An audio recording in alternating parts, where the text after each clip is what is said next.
Hey, good morning. It is Monday, and I decided to come out for a run this morning, and it's hot. It's hot and dry, so that's weird.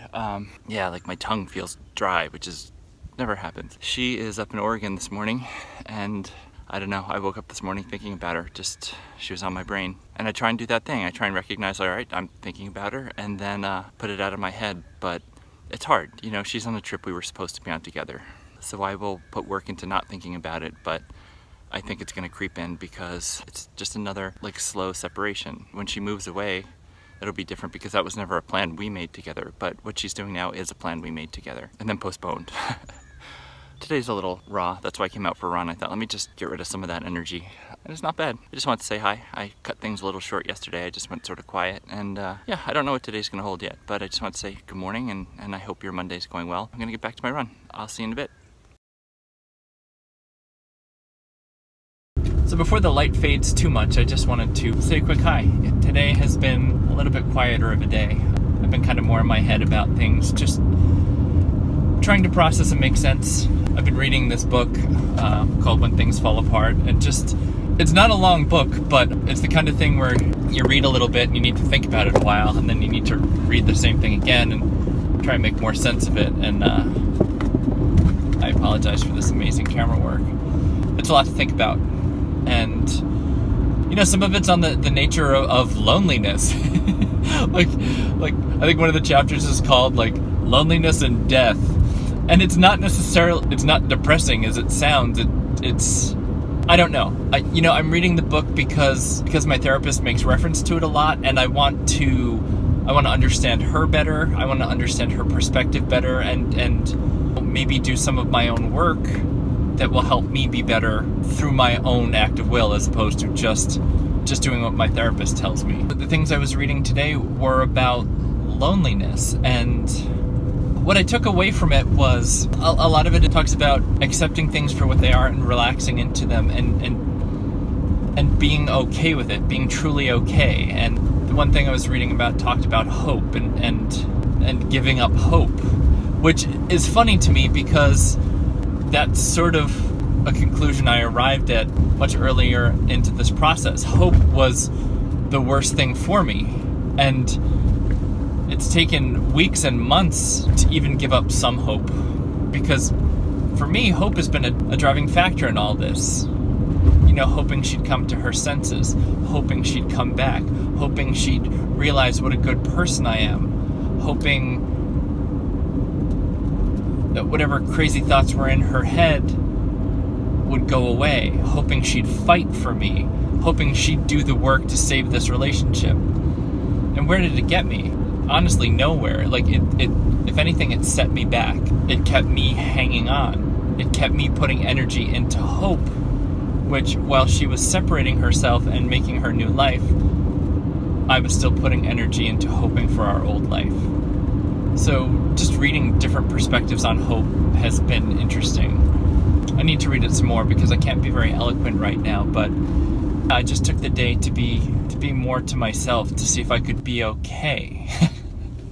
And I'm reading this book, and I don't know, like, I had this assumption in my head that I should believe everything I read, and I think it might be the case where you need to read everything before some of the things start to make sense, because I don't get a lot of what I'm reading yet, or I don't agree necessarily about the reliance on other people. And there's these different truths and things, like how if you're self-conscious about feeling old and someone tells you you're old, how you can weave that into a narrative that really makes you plummet and do badly, and how you need to be comfortable with yourself, or how you should aspire to be comfortable with yourself. And I get that, and it talks about the different kinds of loneliness, and I'm trying to make sense of that, but I don't like being lonely.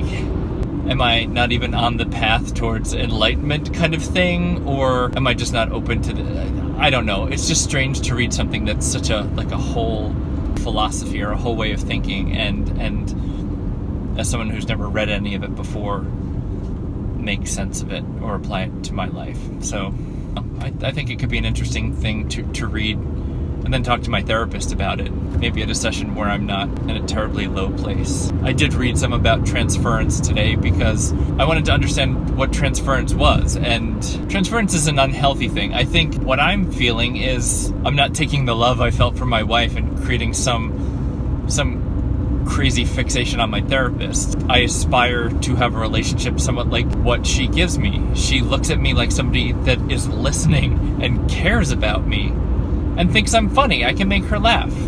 That's what I want in a relationship. Somebody who thinks I'm a compelling listen, who thinks I'm funny, and who cares for my well-being. Yep, that's what I want. What I think about, honestly, is this all because I'm paying her for therapy, or does she actually think I'm an interesting and funny person? I think what I tend to think is, like, I wish we could be friends. You know, I wish at some point when I can't afford to pay for therapy anymore, would she ever want to hang out and get coffee and talk? But what I'm super aware of is she knows everything about me and I don't know anything about her. I don't know if she's married. I don't know if she likes men or women. I don't know anything about her. And that imbalance feels funny to me. Each session, I'll ask her, like, oh, how's your week been? And she'll she's very good. She'll be like, oh, you know, it was great, but, you know, mostly I've just been wondering how you're doing. Or she turns it around. She takes the focus off her very quickly. But if we get into talking about movies, like, she'll talk to me about movies. So it's, I don't know. I will miss talking to her on Friday. But in terms of a week to not have therapy, this is a good one because my old person, is away. I'm doing okay. I'm glad we talk. Maybe this is me not being okay with loneliness and solitude, but it's twofold. Right now it's me talking to myself, and that's okay, but my intention is that at some point we will connect by you seeing these things. So hopefully you do. Hopefully you care about me, because I don't know. I care about a lot of people I see online, even though I don't know them and they don't know me. But who knows? You know, who knows how things might get linked in the future. So, you know, I wonder how these videos will go. I wonder if people will comment and I will comment back. Like, will dialogues get started? Will people be awesome? Will people be terrible? Will people need things? Like, I don't know. I hope my experience going through this isn't thought of as annoying to people. Like, oh, he's so whiny. This is just real. You know, it's just, this is my experience. But yeah, okay, I'm gonna go for now. I'll probably see you later, because I think my Warren Keelan prints arrived, and that'd be super cool, and I would love to show you those. So I'm gonna drive for a bit and think about things, and maybe I'll see you later.